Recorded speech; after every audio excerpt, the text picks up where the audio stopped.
आता पाहायचं आपल्याला क्रॉसिंग ओव्हर.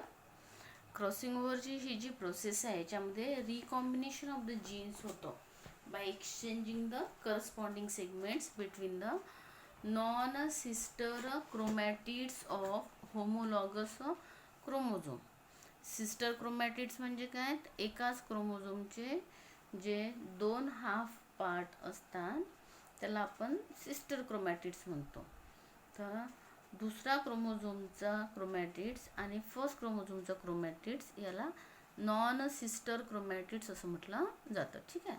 म्हणून the process which produces recombinations of the genes by exchanging corresponding segments between the non-sister chromatids of homologous chromosome is called crossing over. आणि crossing over सगळ्यांना माहिती आहे, हे मिओसिसमध्ये होतं ड्युरिंग द पॅचिटिन स्टेज. कारण की मिओसिसमध्ये प्रोफेज फर्स्ट आपण शिकलेलो आहोत. तर कारण की मिओसिस हे 2 स्टेजेसमध्ये होते, त्याच्यामध्ये prophase first, then metaphase first, anaphase first आणि टिलोफेज फर्स्ट. आणि मिओसिस सेकंडमध्ये prophase second, metaphase second, anaphase second आणि टिलोफेज सेकंड. तर प्रोफेज फर्स्टला पुन्हा सब स्टेजेसमध्ये डिव्हाइड केलेलं आहे. पहिल्या स्टेजला आपण लिप्टोटीन म्हणतो, दुसऱ्या स्टेजला आपण झायगोटीन म्हणतो, नंतर पॅचिटीन तिसरी स्टेज, डिप्लोटीन चौथी आणि पाचवी जी आहे तिला म्हटलं तर डायकायनेसिस. ठीक आहे. ह्या 5 सब स्टेजेस आहे प्रोफेज फर्स्टच्या, आपण ज्या सेल डिव्हिजनच्या चॅप्टरमध्ये शिकलेलो आहोत. हे आहे मिओसिस फर्स्टमध्ये. तर ह्या ज्या स्टेजेस आहे या स्टेजेसमध्ये ही जी पॅचिटिनची स्टेज आहे या स्टेजला काय होतं, रिकॉम्बिनेशन होतं. म्हणून रिकॉम्बिनेशन ऑफ द जीन्स होतं by exchanging the corresponding segments between the non sister chromatids of homologous chromosomes. आता क्रॉसिंग ओव्हरच्या ज्या स्टेजेस आहे किंवा स्टेप्स आहे त्याच्यामध्ये पहिली जी स्टेप आहे तिला म्हटलं जातं सिनॅप्सिस असं म्हणतात. सिनॅप्सिस म्हणजे काय, the pairing of the homologous chromosome, the chromosomes which are genetically and morphologically identical. Pairing of the क्रोमोझोमला आपण सिनॅप्सिस म्हणतो. Pairing of homologous chromosome, pairing of homologous chromosome हे कोणत्या स्टेजला होतं, झायगोटीन स्टेजला होतं. Pairing of homologous chromosome. ठीक आहे. होमोलॉगस क्रोमोझोमचं पेअरिंग झाल्याच्या नंतर त्याच्यामध्ये हे जे pair of the homologous chromosome राहतं त्याला बायव्हॅलंट म्हणतं. आणि मग त्याच्यामध्ये काय होतं, टेट्राड फॉर्मेशन होतं. जर हे लक्षात येत नसेल तर 11वीच्या बुकमधला सेल डिव्हिजनचा जो चॅप्टर आहे त्याच्यामध्ये सेल डिव्हिजनच्या चॅप्टरमध्ये मिओसिस दिलेला आहे. तर या मिओसिसमध्ये सिनॅप्सिस, टेट्राड फॉर्मेशन, क्रॉसिंग ओव्हर आणि टर्मिनलायझेशन दिलेलं आहे. टर्मिनलायझेशन म्हणजे ठीक आहे. आणि तिसरी स्टेज आहे, या स्टेजला काय होतं, पॅचिटिन स्टेजला क्रॉसिंग ओव्हर होतं between the non sister chromatids of homologous chromosome. आणि क्रॉसिंग ओव्हर झाल्याच्या नंतरही जे क्रोमोझोम्स राहतात that are held together by the chiasmata. Chiasmata म्हणजे काय, ज्या पॉईंटला क्रॉसिंग ओव्हर होतं त्या पॉईंटला आपण चायझमॅटा म्हणतो. फॉर एक्झाम्पल हा एक क्रोमोझोम काढला आहे आणि हा एक दुसरा क्रोमोझोम आहे, याचं काय झालं आहे, क्रॉसिंग ओव्हर झालेलं आहे. ज्या पॉईंटला क्रॉसिंग ओव्हर होतो त्या पॉईंटला काय म्हटलं जातं, चायझमॅटा असं म्हणतात. ठीक आहे. हा जो चायझमॅटा आहे तर हा असाच राहतो, तर त्याचं मग टर्मिनलायझेशन होतो, तो रिमूव्ह होतो. ठीक आहे. मग त्याला टर्मिनलायझेशन असं म्हटलं जातं. आणि मग ते 2 क्रोमोझोम काय होतात, सेपरेट होतात. ज्या पॉईंटला क्रॉसिंग ओव्हर होतो त्या ठिकाणी एक्सचेंज ऑफ द सेगमेंट होतं. जसं हा एक क्रोमोझोम काढला, याच्यावरती जी जेनेटिक इन्फॉर्मेशन असेल ती या वरच्या क्रोमोझोमवरती येईल, वरच्या क्रोमोझोमवरती जी जेनेटिक इन्फॉर्मेशन असेल ती खालच्या क्रोमोझोमवरती जाईल. म्हणजे या ठिकाणी काय होतं, exchange of the genetic information होतं. आणि due to the exchange of the genetic information आपल्याला मग काय होतं की रिकॉम्बिनेशन्स दिसतात ड्युरिंग द क्रॉसिंग ओव्हर. ठीक आहे. आता हे जे क्रॉसिंग ओव्हर आहे, तर हे क्रॉसिंग ओव्हर मॉर्गन्सने एक्सप्लेन करून दाखवलेलं आहे. म्हणजे सगळ्यात पहिले मॉर्गन या सायंटिस्टने हे मेकॅनिझम ऑफ क्रॉसिंग ओव्हर जे आहे ते एक्सप्लेन करून दाखवलेलं आहे. आता या मॉर्गनच्या एक्सपेरिमेंटमध्ये त्यांनी लिंकेज अँड क्रॉसिंग ओव्हर दोन्ही दाखवलेलं आहे. याच्यामध्ये त्यांनी काय केलं आहे की ड्रोसोफिला मेलॅनोगास्टर घेतलं. ही फ्रूट फ्लाय आहे, सगळ्यांना माहिती आहे, फळावर असणारी माशी, त्याला ड्रोसोफिला मेलॅनोगास्टर असं म्हटलं जातं. कारण की ड्रोसोफिला जो आहे हे आपण इझिली लॅबॉरेटरीमध्ये त्याचं कल्चर करू शकतो म्हणून, ठीक आहे. आणि लाईफस्पॅन याचा शॉर्ट आहे, 2 वीक्सचाच लाईफस्पॅन आहे. आणि रेट ऑफ रिप्रोडक्शन जो आहे तो हाय आहे. तर यांनी काय केलं की सेव्हरल डायहाब्रिड क्रॉसेस केलेले आहे experiments in fruit fly to study the genes and that are the sex link jeans.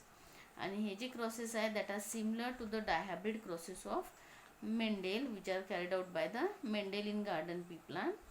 त्याच्यासाठी त्याने काय केलं की एक येलो बॉडीड आणि एक व्हाईट आईड फिमेल घेतली, wild type.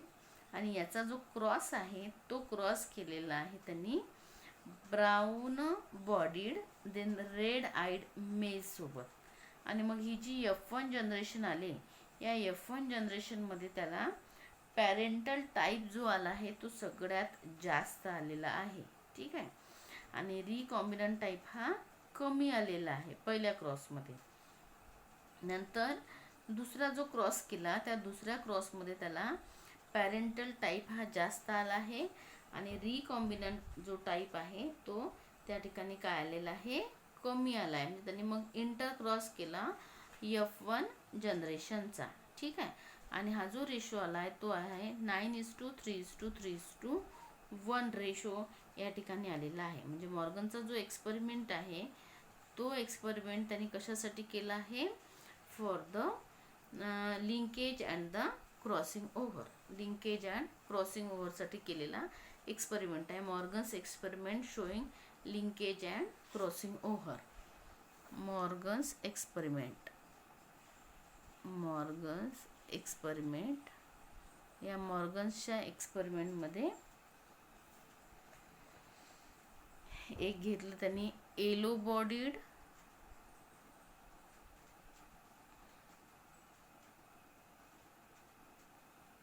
Then white eyed female, हा वाईल्ड टाईप झाला. आणि याचा जो क्रॉस केलेला आहे तो केला आहे की ज्याची ब्राऊन बॉडी आहे आणि रेड आईड मेल आहे, ठीक आहे. आणि या कॉम्बिनेशनमध्ये तुम्हाला डायग्राम दाखवलेली आहे की क्रॉस फर्स्ट आणि क्रॉस सेकंड दाखवला. तर क्रॉस फर्स्ट जो आहे, क्रॉस फर्स्ट जो आहे हा आहे तुमचा क्रॉस फर्स्ट. तर क्रॉस फर्स्टमध्ये पॅरेंटल टाईप जो आहे हा जास्त आहे आणि रिकॉम्बिनंट हा कमी आहे, ठीक आहे. आणि सेकंड क्रॉसमध्ये पॅरेंटल टाईप जो आहे हा कमी आहे आणि रिकॉम्बिनंट हा जास्त आहे. कारण क्रॉसिंग होतं तेव्हा त्याच्यामध्ये काय होतं, रिकॉम्बिनेशन होतं. म्हणून तुम्हाला हे डायग्राम काढून दाखवण्याची गरज नाही आहे. ही F1 जनरेशन दाखवली आहे, येलो व्हाईट वाईल्ड टाईप. दुसरा आहे व्हाईट मिनिएचर वाईल्ड टाईप सोबत. वाईल्ड टाईप म्हणजे कोणता आहे तुमचा की मी सांगितलेलं आहे मगाशी तुम्हाला की येलो बॉडी आणि व्हाईट आईड फिमेल हा आहे वाईल्ड टाईप. आणि वाईल्ड टाईपसोबत मग ब्राऊन बॉडी आणि रेड आईड मेल याचा क्रॉस केलेला आहे, ठीक आहे. म्हणून इथे ब्राऊन व्हाईट वाईल्ड टाईप, फक्त वाईल्ड टाईप लिहिलं आहे. वाईल्ड टाईपमध्ये लिहिताना त्यांनी येलो बॉडी व्हाईट आय असं लिहिलेलं नाही आहे, ठीक आहे. जसं इथे ब्राऊन आणि व्हाईट या ठिकाणी लिहिलेलं आहे.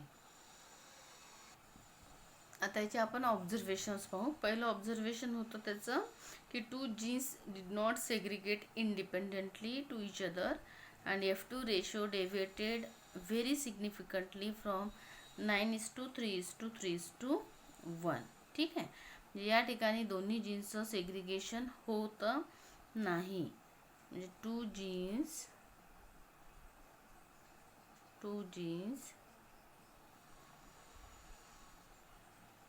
did not segregate independently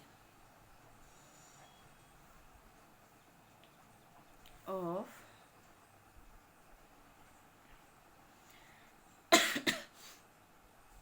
each other. ठीक आहे. आणि मॉर्गनला माहीत होतं की genes were located on X chromosome. तर या ठिकाणी 2 जीन्स त्यांनी घेतले for the dihybrid cross that are situated on the same chromosome. Then the proportion of the parental combination is much higher than the non-parental combination. Observation मध्ये त्याचं पहिलं observation होतं की 2 genes did not segregate independently of each other, and when the 2 genes in a dihybrid cross were situated on the same chromosome, the proportion of the parental genes combination were much higher than that of the non-parental genes combination. ठीक आहे का, non parental type. कारण की या ठिकाणी दोन्ही जे jeans आहे that did not segregate independently of each other, and F2 ratio that is deviated very significantly from 9:3:3:1 ratio. ठीक आहे. And the genes were located on the X chromosome, and that are stated that the 2 genes in a dihybrid cross are situated on the same chromosome. Then the proportion of parental combination is much higher than that of the non-parental combination. ठीक आहे. आणि हे parental आणि non parental combination किंवा parental combination higher का बरं राहते? Because due to the physical association or linkage of the 2 genes. ठीक आहे.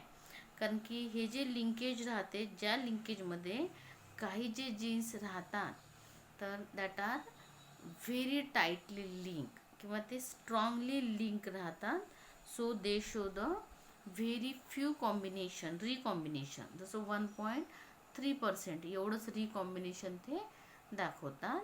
And the when the genes that are loosely link that is present far away from the each other on the chromosome, then they show the more or higher recombination. जसं 37.2 recombination. ठीक आहे. म्हणजे जेव्हा jeans हे loosely link राहतात तेव्हा रिकॉम्बिनेशनचे chances जास्त आहे, मोर रिकॉम्बिनेशन आहे. आणि when the genes that are tightly link then that show the low recombination. जसं फक्त 1.3% आहे आणि या ठिकाणी 37.2% आहे. आणि हे घेताना त्यांनी याच्यासाठी एक्झाम्पल दिलेलं आहे की जसं genes for yellow body and white eye were strongly linked and that show only 1.3% recombination in cross first, and white bodied and miniature wings that showed 37.2% recombination in cross second. म्हणजे cross 1 that show the crossing over between the genes Y and W, and cross second that shows the crossing over between the genes white and miniature. ठीक आहे. म्हणून या ठिकाणी त्यांनी हे linkage आणि crossing over explain करून दाखवलं आहे using the example of Drosophila melanogaster, fruit fly ज्याला म्हणतो त्याच्यामध्ये. याच्यामध्ये पॅरेंटल रिकॉम्बिनेशन जे राहतात ते नेहमी जास्त राहतात due to the linkage, and new recombination जे आहे किंवा new combinations that are less due to crossing over. Means always remember that parental combinations occur more due to linkage and new combinations less due to the crossing over. Parental recombination मध्ये linkage राहते parental combination मध्ये, आणि जे new combination राहते त्या new combination मध्ये राहतं crossing over between the homologous region of non-sister chromatids.